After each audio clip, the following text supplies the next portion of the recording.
Good evening, Canterbury. I'm Mike Yardley. Welcome to NewsMakers, where we debate the week's big issues through Canterbury eyes. It's local body politics unplugged this week.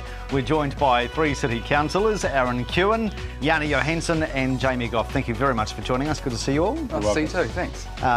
Very long meeting yesterday. Oh yes. Very long BYO meeting. sleeping bag. Yes. We'll actually have a look at some of the key features of that. Obviously there's been a lot of interest in whether the city is dragging its heels. Is the City Council giving enough time, enough energy, enough focus to earthquake recovery issues? Tim Carter led the charge on that, and the council has agreed to ramp up its response by way of, 2 more full council meetings per month, which will be devoted on those issues. Was that the best outcome, Jamie? I was quite supportive of I was entirely supportive actually of the Earthquake Committee. We've talked about that from day dot, and we got told, hey, give it a chance, let's just make it, let's not diminish the earthquake in any perceptive sense, and by perception we'll have people just come to the full council. So I accepted that at the start, but realistically, you only need to read the papers to see that there is a heck of a lot of frustration out there, or even walk down the street, walk through town, and you'll hear frustration from people. Sorry if you're a city councillor.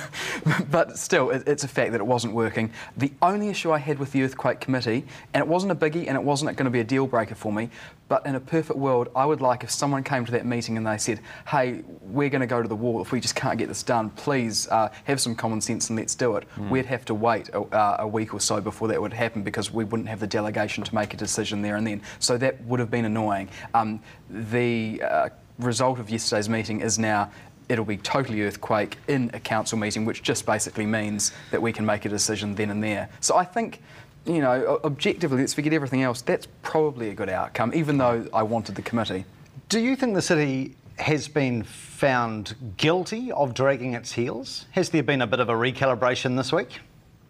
Definitely, Mike. It's a recalibration. It's a bit of catch-up. I was pretty disappointed right from the start. From when we were elected, we went to Akaroa, and once it was decided we'd go to committees, Yani and myself had asked for an earthquake committee straight away, with the support of, I think, certainly all the newbies, and we were pretty much shot down in flames. And so we've been battling this since we were elected.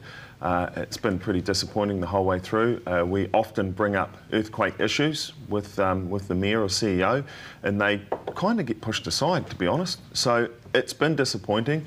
I'm still disappointed with yesterday's outcome. I still don't think it's the best, because we now haven't set a date for the first of those meetings, and I know it won't be next week, or it may be the week after. So we're still 2 weeks away from the first one of these meetings. Why is it not this Monday? Mike, why are we not starting straight away? So there wasn't any clarity given as to when the first one will be? No, not set. And these are the sort of things that are just so disappointing. Like, it was all smoothed over, and Tony and Bob were falling over themselves yesterday in the meeting to smooth it over and turn it into a council meeting rather than go to the committee. And I was shocked. I was sitting on the other side kind of going, you've got to be kidding. But you unanimously voted for it in the end, didn't you?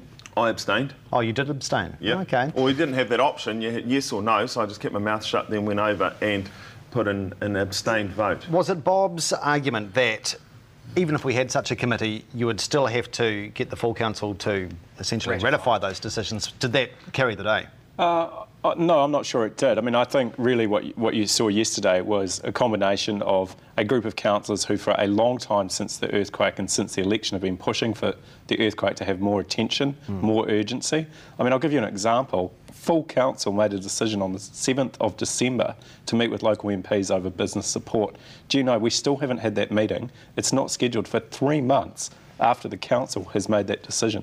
Now that just shows you the lack of urgency that the Mayor and the Chief Executive have put on the democratically elected council, and I think a combination of those frustrations building up, the only reason the Mayor proposed the council meeting more often, specifically on the earthquake, was because Tim had a notice of motion on the agenda. If that notice of motion hadn't been put, we wouldn't even be discussing it, and I don't think there would have been any recollaboration. Next weekend's mega meeting, or summit as it's been called, do you think that's a useful initiative, and should it be open to the public? I think it's a great initiative. Ideally, it would be open to the public. In practice, where we're holding it at the moment isn't the ideal location. Is that the art gallery? It's the art gallery, that's where they're having it there. There will be media invited, and Bob's explanation for that is that will be the outlet or the opportunity for public to understand what's going on, for questions to be given to council and all these various organisations. In future, Bob has, because I've talked to Bob about this, he said there will be an open forum with the public to invited. So the first one is basically for elected members and those key stakeholders and media. But in future, apparently, we'd need a pretty big place though to have it public. But that's fine. Yeah. We've got. I know someone that could get you AMI Stadium. Well, I was going to say AMI Stadium or even CBS Canterbury Arena. Yeah, exactly. Town Hall Auditorium. Yeah. Why not? It should be open to the public. It should be open to residents groups to attend as well, and to the community. And to me, it just looks like another PR exercise to promote a certain view on the earthquake response. And I'm not going to go there and just be talked to for 2 hours around all the stuff that's happening. Actually, today we've launched as a council, we've had another PR exercise in launching the infrastructure rebuild. Do you know, as a city councillor, I've yet to see a list of works that council is going to do as part of the infrastructure rebuild. I've been asking for that almost since the earthquake. It's still impossible to find out what work is happening and when and how much it's costing, and that is of great concern. So, the PR exercise. I thought it was about $460 million. Well, that's what I've read in the newspaper, like many other people, but as councillors, we actually need to be knowing what is going on. And so you haven't voted on those issues? You haven't signed that off? Is that all done at an administrative level? We voted on the big contracts, but we haven't been given a list of the works that's going to happen. Okay. So, I just don't think that's acceptable. And, this mega briefing, again, the only reason it's been called is because a number of councillors, including myself, have been pushing the Mayor and the Chief Executive for more urgency and better communication on the earthquake, because it has been found wanting. Okay. Is the bottom line Christmas, New Year got in the way? Was this an inconvenience caused by the holiday calendar? Yes, and at the last council meeting before we broke, so in late December there, Mike, I asked the question of Peter Mitchell, are staff taking time off? Are we caught up? Are we ahead, ready to go? And it was answered in the council chamber that no, there are staff not taking time off and we're on schedule. So we were told, as we're told every time we ask a question, no, everything's under control, everything's happening, don't worry.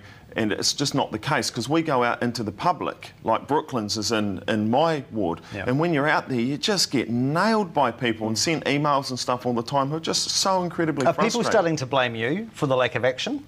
No, they blame the council. Hey, it's fair enough though. We've put ourselves up to be their representative, and there is the anger there, and people want to be able to tell you what their issues are and get it sorted. And if that means going to their elected representatives, so be it. So we certainly welcome it. That's cool.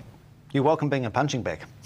Well, I think at the end of the day, Mike, the secrecy and the openness and transparency that was promised before the election needs to be put in place. And you look at the temporary housing issue. There's been no decision made by council. It's been raised informally with us, but there's never been a chance for the public to actually see what council's doing, and no chance for elected members to take a formal position. All right. It's all being done behind closed doors, and that has to stop. I need to get a break in. We'll have a look at housing issues, including tenants and growers, inner city developments, and also heritage and plenty more with our guests. Do stay with us.